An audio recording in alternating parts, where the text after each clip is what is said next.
dia selalu berkaitan berdekatan terus. Makanya bahwa setiap Ramadan paling tidak kalau kita tidak bisa zakat mal, zakat pertanian dalam bentuk petani, zakat mal masuk kita belum masuk karena kita gaji kita masih alhamdulillah, maka yang harus kita perhatikan kan zakat fitrah. Jadi setiap Ramadan itu perhatikan, jangan sampai betul lewat supaya sholat kita diterima oleh Allah Subhanahu wa Ta'ala. Karena orang yang mau sholat tapi kalau zakat tidak diterima sholatnya, sebagaimana dia taat kepada Allah tapi tidak mau taat kepada Rasulullah Shallallahu Alaihi Wasallam. Dan yang paling mulia dari Allah Subhanahu Wa Ta'ala, Allah Subhanahu Wa Ta'ala itu mengutus Nabi Muhammad SAW yang jangan dilakukan lagi, mesti benar. Jangan ada ragu keraguan dalam hati kita. Betul tak Nabi? Tidak boleh. Kenapa? Karena ketika kita mematuhi Allah dan Rasulnya, mesti kita paham bahwa Nabi Muhammad SAW itu adalah sebenar-benarnya utusan Allah Subhanahu Wa Ta'ala utus, sehingga tidak ada keraguan di dalam diri kita. Maka orang yang taat kepada Allah, taat kepada Rasulullah SAW, maka yang dia akan dapatkan adalah kemenangan yang sempurna, sebagaimana disebutkan dalam Al-Quran, wa may yuti'illaha wa rasulahu faqad faza fawzan 'azima. Orang yang taat kepada Allah, taat kepada Rasulullah SAW, maka dia akan mendapatkan faza fawzan 'azima, yaitu kemenangan yang besar, kemenangan yang agung, kemenangan yang mulia, yang tidak akan didapatkan oleh umat-umat lainnya kecuali umat Nabi Muhammad SAW yang mencintai Allah dan mencintai Rasulullah SAW. Apa kemenangan itu? Maka disebutkan kemenangan itu adalah man ahya sunnati faqad ahabbani wa man ahabbani kana ma'i fil jannah. Apa kata Nabi? Kemenangan itu bagi umatku adalah dia akan mendapatkan dirinya bersama Nabi SAW di surganya Allah Subhanahu wa Ta'ala. Jadi yang kita cari ini Bapak, salah satunya adalah surga. Surga. Jadi kalau kita beribadah ditanya apa yang dicari? Pahala. Yang pahala itu akan menuju kepada surga. Maka yang mana mulia Allah Subhanahu Wa Ta'ala, siapakah yang akan mendapatkan surga ini? Apa cukup dia mencintai Rasulullah dengan menempel tulisan Muhammad di setiap dinding rumahnya dan isinya? Tidak. Yang disebut dengan cinta kepada Nabi SAW itu yaitu man ahya sunnati, siapa yang menghidupkan sunnah Nabi Muhammad Sallallahu Alaihi Wasallam. Sholat kita, puasa kita, cinta dengan Nabi. Mana cinta jalan? Tak masuk surga. Tak bisa. Jadi jelas karena Nabi SAW yang cinta itu apa? Man ahya sunnati, yang menghidupkan sunnah. Artinya apa dari sunnah? Artinya adalah mempraktekkan bagian dari kehidupan Nabi Sallallahu Alaihi Wasallam dalam kehidupan kita.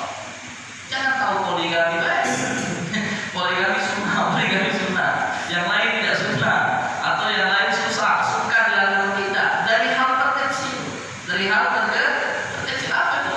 Dari rumah tangga kita ikut kehidupan Nabi SAW. Bagaimana Nabi itu dengan istrinya baik. Pak, ini adalah domestik betah, asal, dikit-dikit musir. Ya Pak, terbiasa bawa lagi itu. Paling lagi rumah makau. Jadi ini paling lagi rumah lagi juga. Bapak mati, maka Nabi paling lagi. Tak boleh Pak. Kalau Nabi apa kata Nabi? Khairukum li ahlikum wa ana khairukum li ahli. Kata Nabi SAW, sebaik-baik kalian itu kalian yang paling baik dengan keluarga kalian. Wa ana khairukum, dan aku ini kata Nabi adalah orang yang paling baik dari kalian adalah dan saya adalah orang yang paling baik dengan keluarga. Jadi ada cerita dari Anas bin Malik ini hidup dengan Nabi kurang lebih 10 tahun Bapak. 10 tahun. Dari usia 9 tahun sampai dengan 19 tahun. mengabdi dengan Nabi SAW. Beliau katakan, selama aku hidup bersama Nabi 10 tahun, Nabi belum pernah mendengar dari mulut Nabi itu berkata kasar, merendahkan, atau menghina keluarga. Artinya tidak pernah Nabi ini ngomong kasar dengan bini, ngomong kasar dengan anak, atau merendahkan istri, merendahkan anak. Tidak pernah. Bukan berarti itu tidak boleh marah, tidak boleh dulu. Budak sekarang jangan itu diam-diam itu tidak kenal para yang sekarang yang ada. Ya, jangan. Oh, tidak yo, leher gitu pak. Budak sekarang, dia, nah dia tahu keras itu apa? Keras itu tidak tahu. Tetapi jangan merendahkan anak, merendahkan istri. Contoh, merendahkan istri. Ya Allah kakak bingung pintu nih yang makin kecil atau makin besar. Itu merendahkan bini itu pak. Tidak boleh yang macam itu. Atau jihad itu pak, itu haram sekali. Apa jihad itu adalah menyamakan istri dengan ibunya. Ya baik, menyamakan istri dengan ibunya. Kalau melihat pantat kau mirip yang pantat pak kau, nah tidak boleh pak, tidak boleh. Satu, merendahkan. Kedua, menyamakan itu seakan-akan kata para ulama kita menggauli istri kita sebagaimana kita menggauli ibunya. Jadi yang model macam itu mesti kita pahami sehingga kehidupan kita itu bagian daripada Nabi Muhammad Shallallahu Alaihi Wasallam. Bukan cinta wae, bukan memperingati maulid Nabi tiap tahun, tapi nak kasih berubahnya model macam itu lah. Tidak. Jadi mesti ada perubahan, mesti kita ikuti Nabi Muhammad Shallallahu Alaihi Wasallam. Maka kata Nabi, man ahya sunnati faqad ahabbani. Orang yang cinta dengan aku itu adalah orang yang menghidupkan sunnahku. Bukan hanya sekedar cinta, kemudian mengidolakan, ingin berjumpa, tapi tidak mengikuti. Sebagaimana bapak, cinta dengan klub bola. Apa yang bapak lihat? Kadang mengikuti gayanya, waktu muda gaya rambutnya, atau bajunya, atau gaya tendangannya, dan lain sebagainya. Itulah bagian daripada ketika kita mencintai, mengidolakan seseorang atau sesuatu, maka kita akan mengikutinya. Maka man ahya sunnati faqad ahabbani wa man ahabbani kana ma'i fil jannah. Maka siapa yang mengikuti sunnahku, dia adalah orang-orang yang mencintaiku, dan orang-orang yang mencintaiku maka dia akan berada di surga. Maka suatu ketika ada Arab Badui, bapak. Arab Badui ini kemudian dia bertanya dengan Nabi. Apa pertanyaannya? Pertanyaannya adalah mata sa'ah, kapan datang hari kiamat? Nabi tidak jawab, karena Nabi bapak tidak tahu datang hari kiamat itu kapan. Nabi itu cuma tahu ciri-cirinya. Hari Jumat misal, kemudian datang kiamat kecil dulu, bapak. Kemudian banyaklah ciri-ciri dari hari kiamat. Tapi Nabi tidak pernah menyebutkan hari kiamat itu datang tanggal sekian, bulan sekian, tidak pernah. Karena Nabi tidak tahu. Jadi jangan percaya ngomong hari kiamat 2027 bisa orang yang mobil kan? Bukan datang kiamat, datang mati untuk dimati ya. Ya. Jadi tidak boleh percaya. Pasti datang kiamat tidak ada yang tahu. Nabi pun tidak tahu. Maka ketika Nabi ditanya kapan datang hari kiamat, maka Nabi SAW tidak menjawab. Nabi justru balik bertanya. Apa kata Nabi? Ma'adan Allah. Apa yang kau siapkan dengan datang hari kiamat? Ya, karena hari kiamat itu bukan hari yang biasa-biasa saja, hari yang luar biasa. Bukan hari Minggu, hari Minggu kau makan gitu. Hari Senin, berkali gitu. Ini hari yang luar biasa, di mana bumi langit dihancurkan semua binasa. Tak ada tersisa sedikit itu. Itulah hari kiamat paling tidak gambarannya. Maka ketika ditanya itu, maka Nabi SAW sampaikan, dan apa yang kau siapkan dengan datang hari kiamat? Persiapan apa yang akan kau siapkan untuk datang hari kiamat itu? Maka Al-Badui mengatakan, ma'adan laha ya Rasulullah. Ya Rasulullah, tidak ada persiapan apa-apa. Min kasratis sholat, wala sodaqah, wala siyam. Aku tidak ada persiapan apa-apa. Sebagaimana kalau kita dijawab, lah siapa datang hari kiamat? Apa yang kau siapkan?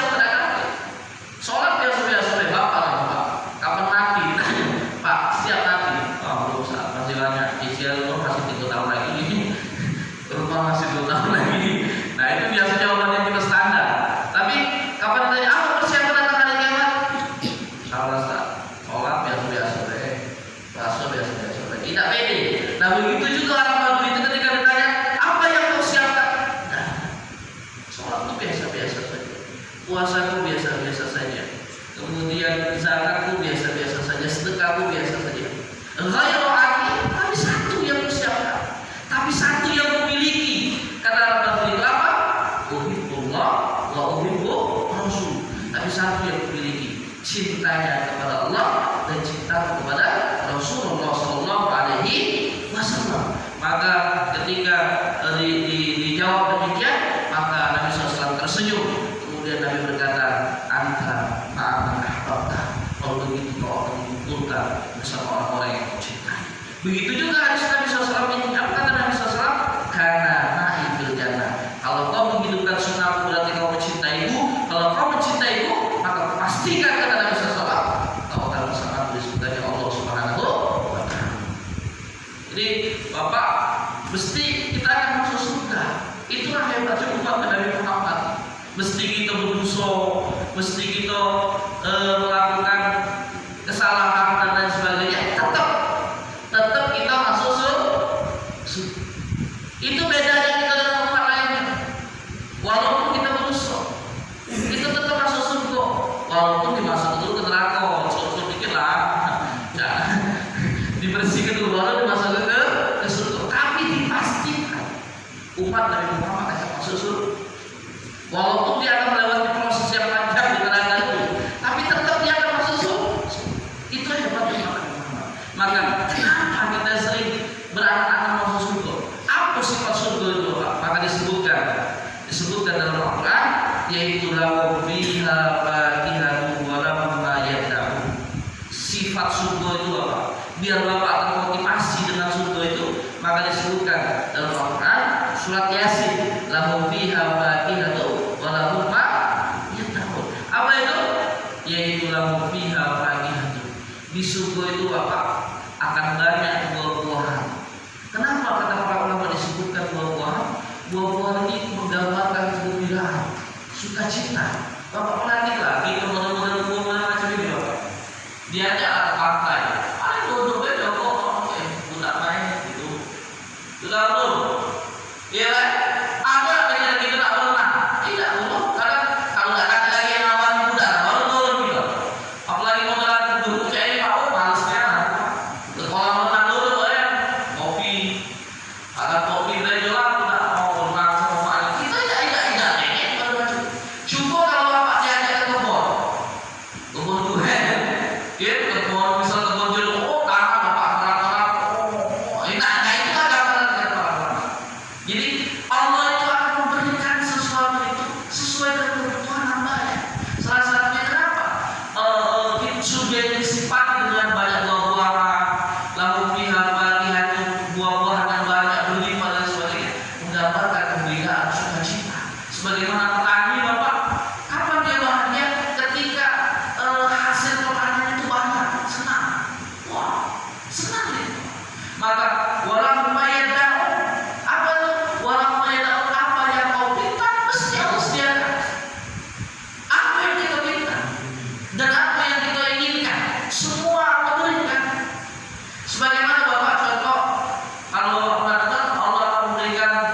Diberikan perhiasan, diberikan emas, berlian dan lain sebagainya. Beda, kebutuhannya beda.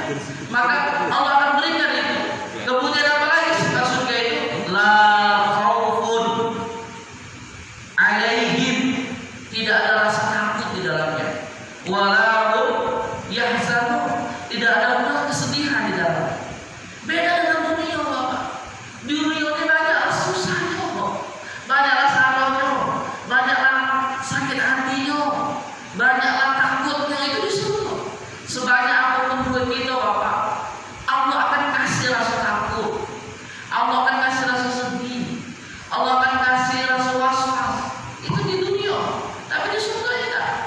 Di surga surga kita lah banyak duit, apa yang kita pengen ada, apa yang kita ucapkan datang, dan plusnya tidak ada rasa takut. Dan rasa takut itu dia lah takut kehilangan, ya Pak, takut dimarahi wong, takut dia lagi takut dijelekin wong, ya Pak, kemudian was-was, apa mertua masih senang tidak, aku saya itu saat itu mertua duit aku satu. Jadi kalau mertua marah agak lama usah, tidak cair gitu. Nah, iya Pak, kalau di akhir udah akhir pada macam itu senang terus, ketawa terus bahagia. Nah, maka itulah kenapa orang menginginkan surga, sehingga dia bersabar-sabar di dunia dengan susah payah, beramal soleh, kemudian menahan ujian cobaan yang Allah Subhanahu wa taala tetapkan, karena sesungguhnya janji Allah akan surga itu luar biasa. Sehingga ketika kita membayangkan bagaimana hebatnya surga, maka kita akan melihat dunia ini seperti butiran debu yang tiada arti. Maka jamaah dari Allah Subhanahu wa taala, maka itulah hebatnya ketika kita mencintai Nabi, mengikuti Nabi, maka Allah akan memberikan sesuatu yang besar, yang tak ternilai, yaitu surga yang Allah sifati dengan banyak kebaikan. Kemudian jamaah dari Allah Subhanahu wa taala, Nabi SAW sampaikan dalam sebuah hadis yang sahih yang diriwayatkan oleh Abu Hurairah, kata Nabi SAW, kullu ummati yadkhulul jannah. Setiap umatku itu masuk surga. Tidak ada yang masuk neraka. Semua surga. Syaratnya apa?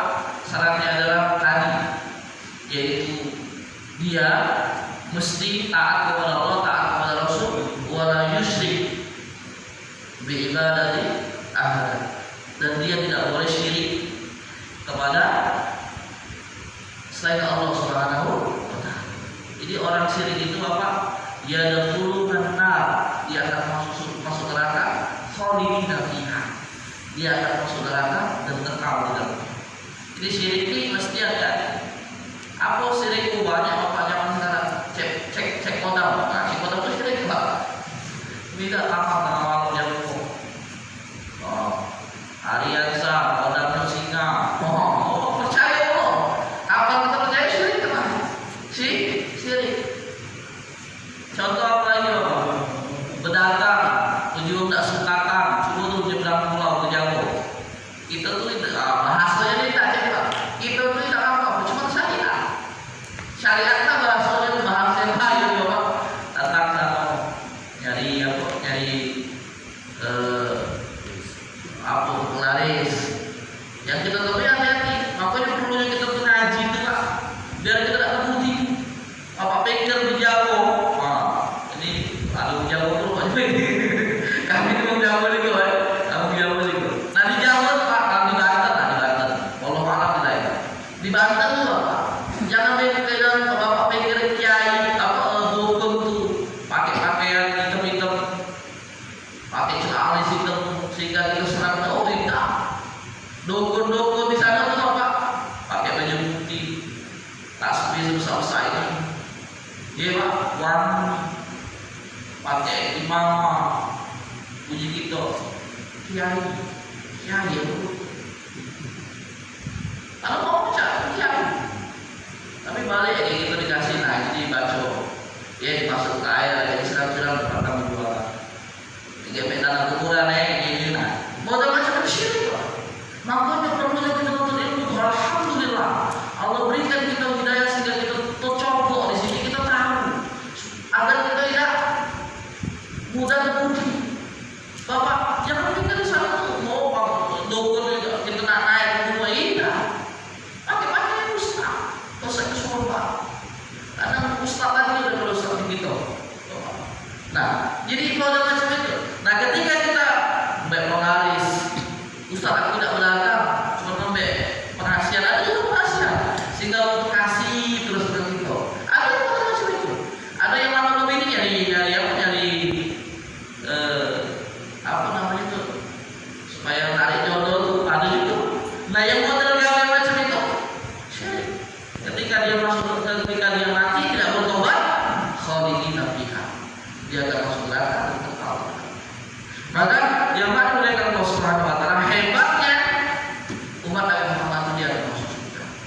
selama dia tidak syirik, selama dia tidak kepada Allah Subhanahu wa taala. Illa man aba, kecuali dia yang tak mau masuk surga. Siapa yang tak mau masuk surga itu ya Rasulullah? Sehingga para sahabat bertanya, "Wa man ya'ba ya Rasulullah?" Anak terbodoh betul orang itu. Sudah dipastikan masuk surga, tapi tidak mau masuk surga. Sehingga kata Nabi SAW, "Illa man aba," kecuali mereka yang tak mau masuk surga. "Wa man ya'ba ya Rasulullah?" Siapa yang tak mau masuk surga itu?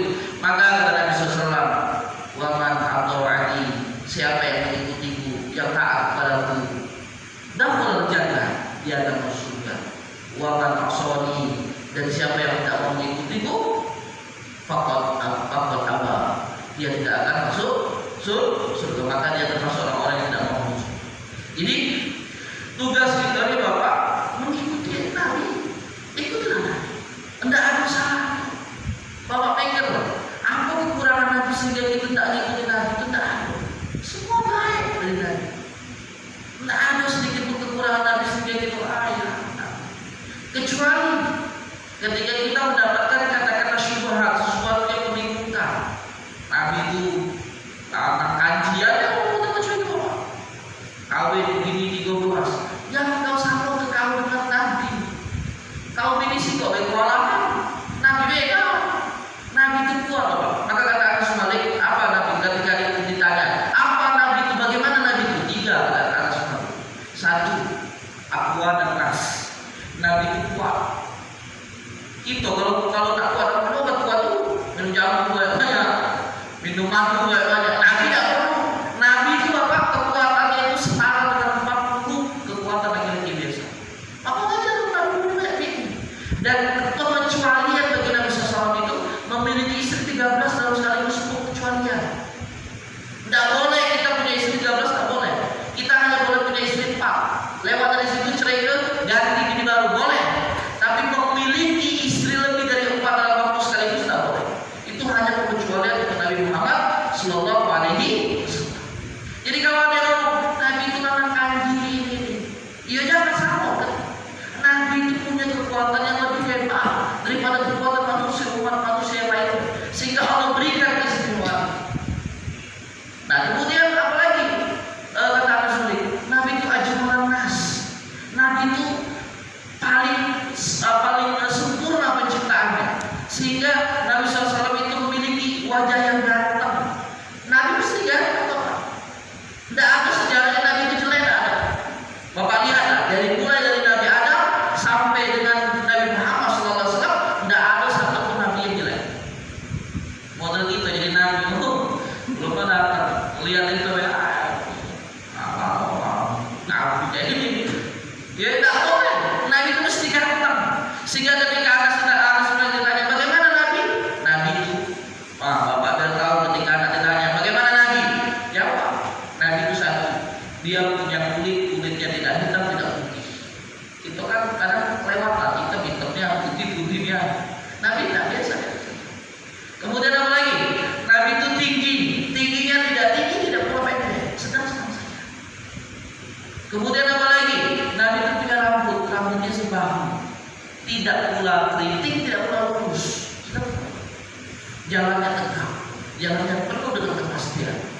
Beda dengan kita jalan banyak anda utara, kepala.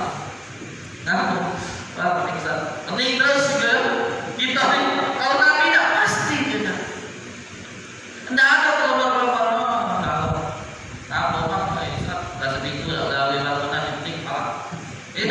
Bini marah terus. Nah itu tidak Nabi tegap ya. Tidak ada pelomor-pelomor, tidak ada lama-lama, tidak ada jalannya enggak. Nabi jalannya tegap. Sehingga ketika ditanya bagaimana Nabi, kata Anas Malik adalah ajmalan nas. Nabi itu paling sempurna, paling ganteng. Jadi Nabi tidak ada yang jelek Pak. Nabi bahkan lalu dibukalah kitab. Kenapa Nabi itu mesti ganteng, mesti tampan, mesti sempurna?